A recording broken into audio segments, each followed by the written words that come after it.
Hello again, card community. It's RJ back with another video. Going to jump right into it. As always, we start out with a random Mike Schmidt collectible. Today I'm highlighting my Mike Schmidt Stat Bat.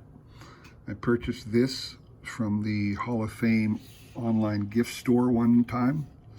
It is serial numbered 40 out of 500 of them. Cooperstown Bat Company. Mike Schmidt was number 20. Got the Hall of Fame logo, and then some of his career stats, career numbers, and his awards. So it's just a heavily red enamel painted bat with some beige enamel engravings in there. But something I like a lot. I think it's a really cool addition to my collection. Today's random baseball collection is from what is known as the Conlon collection. For those of you who don't know, Charles M. Conlon was a sports photographer in the early 1900s. He was the premier baseball photographer, was employed by the Sporting News at the time. He took pictures from approximately 1900 through 1940, and most of his pictures are the legendary pictures you see today. When they show old photographs, most of them came from Charles Conlon. And then in the early 1990s, a company called Mega Cards struck a deal with the Sporting News to start reproducing a lot of Charles M. Conlon's images in baseball card format. So in 1991, they came out with a 330 card set. Images of various players at the time, from the early 1900s through to about 1940. Great bios on these cards. Amazing photographer, amazing historical information on these cards. 330 in 1991, 92, 93, 94.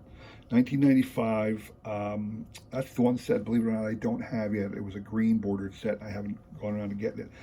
But it's a bevy of historical information about baseball if you like it. So my piece from that, though, today is what is known as the Conlon Collection Color Masters. This one is what is known as Series 1. I don't know if they ever made additional series, but it is 8.5 by 11 inch color photographs of some of those images. So it comes in this little binder here.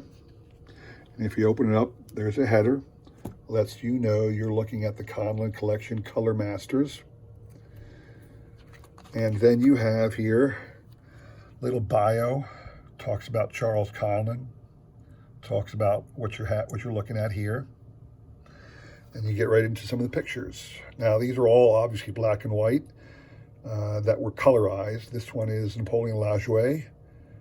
He started with the Phillies, so I'm a big fan of his. He's a 3,000 hit club member, Hall of Famer from the early years. Little bio about Napoleon Lajoie. This here is a cool one. It's Walter Johnson shaking hands with Nolan Ryan. Now clearly this is impossible, it never happened. But they took a picture of Walter Johnson shaking hands with somebody and superimposed Nolan Ryan's image on top of it. The somebody that was superimposed, believe it or not, is Lou Gehrig. And if you look at some of the other cards in the Conlon collection, you'll see the original picture. This one's kind of cool though, because you have the big train, which is Walter Johnson's nickname, shaking hands with the Ryan Express. Little train history for you. And there's the bio on the back. This here is an early action shot from, and let me turn the picture over so you can read, Hilltop Park, which was where the Yankees played in their very early years, before they were even known as the Yankees. You have here a color picture of some player. Obviously that's Babe Ruth. Don't need much more about him. Don't even need to show you his bio.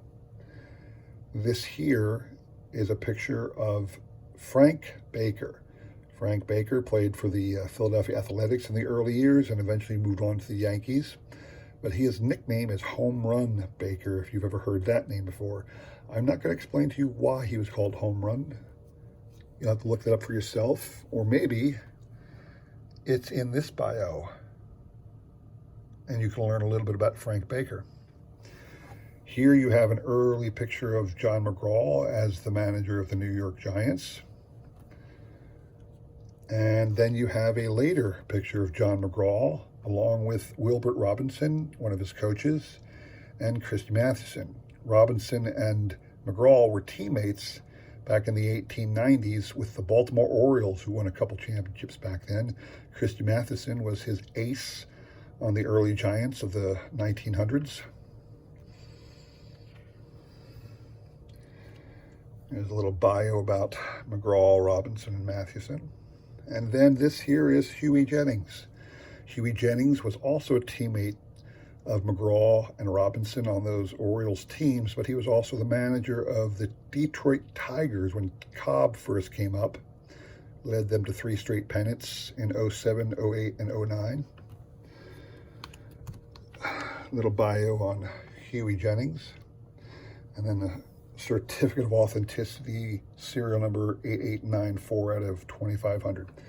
These are not particularly expensive. I just think they're really neat, and I'm a huge fan of the Conlon collection because of the historical significance of all the images. I just love me baseball history. So I just wanted to share that with you all today. And then I'm going to jump into some trivia question, of course. So, got a 5-part trivia question because I've got 5 cards to offer up. It's a very odd trivia question. It's about baseball card lore. So let's see how many of you people out there are experts on baseball cards themselves. Famous story, there was a photographer taking pictures of baseball players to be included in a particular card set. The photographer had no clue who one of these players was. He said, "Where can I find such and such?" And to play a trick on him, the team pointed out this Batboy, who was dressed in the team gear, obviously. And the photographer told the person to stand up. I'm going to take your picture. Big smile on the Batboy's face, and they snapped a picture, and that is the card that went in the set. Picture of the Batboy sitting in for a major league player because the photographer had no clue who the major league player was. So here's my 5-part question. You got to get all 5 parts to win the prize. First question: what manufacturer included the card that was actually a Batboy and not the actual player? Second part: in what year set did this happen? Third part to the question: what was the name of the player who should have been on the card? Because his name is actually on the card, but what is the name of the player whose picture should have been on the card? Because it's his name, it's his stats on the back of the card, but it's not him in the picture. Whose picture should have been on the card? What was the name of the Batboy who actually made it onto the card? And what team did they both play for? So it's a 5-part question, and for being the first person to answer, again, all answers should be submitted to my email, ronjack02@yahoo. I'll include that in the description. I'll also repeat the trivia question in the description so you don't have to go back and watch the video again. For answering that 5-part question, I will send back to you 5 rookie cards. We have a 2020 Topps Chrome Trent Grisham rookie card, a 2020 Topps Update Bo Bichette rookie debut card, a Topps 1992 Draft Picks Manny Ramirez, a 1988 Topps Tom Glavine rookie card, and lastly a 1987 Fleer Barry Larkin rookie card. So 5 nice rookie cards for a 5-part question. Be the first to answer and send it to my email, and I will send you those cards. All right, now a couple quick looks at some neat things from my collection. I think they're neat. Highlighted a couple things from the 1990s previously. then came back in a subsequent video, highlighted some things from the 1980s. Now we're going to go back to the 1970s. I have here the full set of 1977 Topps cloth stickers. Cards from 1 to 54.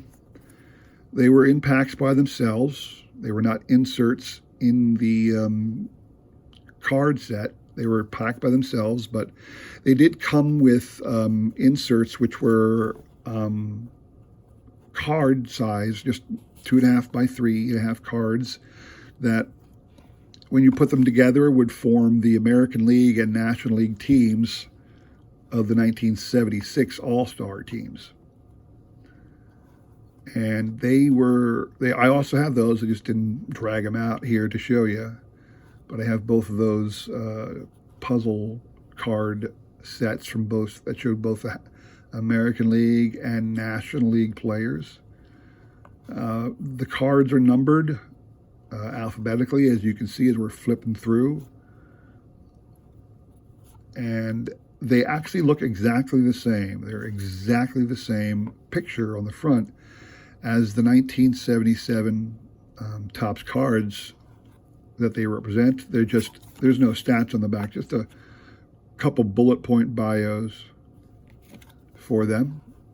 Sometimes I wonder how some of these guys made the cut. What made Dan Ford so spectacular in 1977 that he was one of the people they chose? Why Wayne Garland? Why Ralph Garr? I'm sure there's some reasons. I didn't pay much attention when I was in 77. Was just before I started collecting. I started collecting in 76. So I'm not sure what made those players so great. There's Reggie. I'm not sure what made some of those players so great that they would be on there. I know Randy Jones actually won the Cy Young in 76. That's probably why he made the cut. Bill Madlock was a great player. Lee May was a good player. John Mabry was fair once in a while. Andy Messersmith had some good years with the Braves. John Matafusco, Joe Morgan, obviously. Thurman Munson. Going to flip a little faster through here so I can get through them all. Don't want to keep you too long. Dave Pagan again. Why is Dave Pagan on here? I'm sure there's reasons, but I'm not really sure. Tony Perez with the Expos. Then you get to Nolan Ryan and my favorite Mike Schmidt. You got Tom Seaver, Ted Simmons, new Hall of Famer. Bill Singer. Why is Bill Singer here? I don't know. Willie Stargell. Lost Stargell there. Staub. I'm going to flip a little faster. Tiant. Bill Travers. Richie Zisk. Am I out of? I am. I'm out of sync here. Zisk should be way back here. I don't know how he ended up there because they're alphabetical. And Yastrzemski and Yount and then Zisk. So it's actually 55 cards. Hope I didn't mess up anybody there. Anyway, I got the whole set of cloth stickers. I like it a lot. I think it's a unique set. Not everybody has. I'm sure there's plenty of people out there who have them, but I wanted to be one of those. So the next thing I want to show you is an oddity. I want to highlight this for all your collectors out there. All right. What you see here is the full set of what are known as Crane potato chips discs.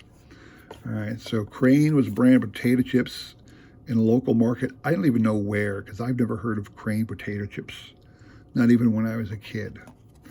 But if you look at the pictures, there's Hank Aaron and Johnny Bench, two really good pictures. Take a look at Johnny's hat. It's airbrushed out.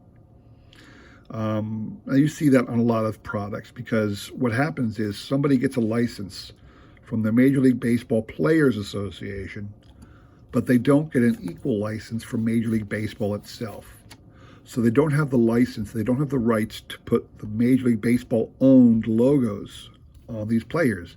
They just have the rights from the players to be included in these sets. Now, if you notice here, also, where is it? MSA. Take a look down there, right on top of the O, right below the stork's face, it says MSA.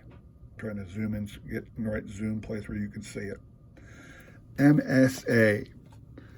What is MSA? Because when you see these airbrushed card sets, take a look, and from the mid to early 70s up through and into the 1990s, almost always, if it is an airbrushed logo, the company that created it was in fact MSA. MSA was Michael Schechter Associates, Schechter. Michael Schechter was a marketing company that got the license from Major League Baseball Players Association to create product. And they would create all kinds of card sets over the years, all kinds of subsets, all kinds of teams, local products, and everything. This here is the Crane Potato Chips disc. And I'm going to go through this. I'm going to show you something at the end, what I'm talking about. The names are down here. So look down there for the names. Larry Boa.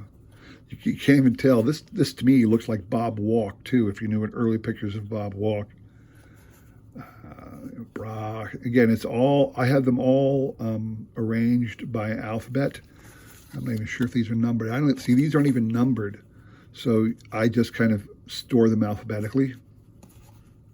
And it's kind of good for the teams that you don't know what team they're with, because, you know, people change teams. So it's possible that some of these, well, they do actually, it does say the team name right down there. So there are a couple of these, I don't have them, variations where the person did switch from one team to the other, and MSA did quickly produce a new one with the new team. I tried to find them, at least for this set, since I have the whole set. Wanted to get a master set of the Crane Potato Chips disc set. I just can't find the variations up for sale anywhere on eBay. So here you go. These are the Crane Potato Chip sets. This is from 1976, or 77, I think, actually. I'm not sure if it said it anywhere. I'm pretty sure it's 70. It's either 76 or 77. Nolan Ryan, my Mike Schmidt guy. I'm gonna leave Mike Schmidt out for a second. No, I'll put it away. Tom Seaver, Ted Simmons, Reggie Smith. A lot of big names in this set. Of course there are. You're going to get the big players in these. At Joe Torre, when he was still playing, actually, he's listed as an infielder for the Mets. He would retire as a player soon after this. Mike Tyson, not that Mike Tyson, this Mike Tyson. Wilbur Wood, Jimmy Williams, there's Yaz, and then again, Richie Zisk at the end. But they made these cards for so many different products. How do I know? Let me show you this.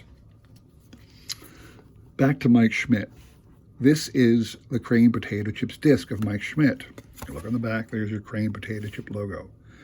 Now, this is the Holiday Inn version of Mike Schmidt. And this was distributed at Holiday Inns. This is the Safe Lawn Corporation lunch bags, Superstar lunch bags. They got to be the point where they only put stars up there. Town Club Pop Centers. And I guess it cost a little bit more money out of Michael Schechter to put a name on top of that, because a lot of them just went with stars. These are all different. Every one of these is a different set. Chili Willy, Dairy Isle. So if you're a collector of star players, and I am, I'm trying to get all the Mike Schmidt ones. Here's what I'm talking about: local food companies, or bakers, Giant Ground Steaks, quality food and ice cream. You know, this guy was a local thing. Isales, Sweet Williams Family Restaurants. You know, these are all local things. Here's the Pepsi Cola one. Pepsi Cola ones, you're typical seeing these in inside those big gloves. And this last one here was for Zips Z, Make Your Own Sundae. The Pepsi Cola ones we're used to seeing, if you're a big collector of star players from the 70s, take a look. They're perforated at the end here. You don't see these on these guys here. There's no perforations. But the Pepsi Cola ones are perforated because these came inside cardboard or paper stock gloves for Pepsi Cola, and you'd punch those out, or you try not to. And I do have a lot of them that aren't punched out for Schmidt. But it's just weird that when you're collecting a player and you want to get these discs, they all look the same, but there's dozens of discs that you could have gotten. And it wasn't just 1 year. They'd use the same exact image over and over and over again in every product. In fact, I'll show you that. These are all discs, so it's almost deceiving, but I will show you in later videos some funny images, certainly of Mike Schmidt, because he's the guy I got, where the same picture was used for like 30 different products. So anyway, that's my video for today, people. I hope you enjoyed it. Don't forget the trivia question. I'll repeat it in the description below, along with a description of what the prize is. Please like, subscribe, comment. Let me know what you like about my videos, what you don't, if you want to see anything different. Appreciate y'all checking in. I know there's a lot of content out there. Your time is valuable, and I'm trying to make something different, something you guys want to tune into. Thanks for stopping by. I greatly appreciate it. Take care.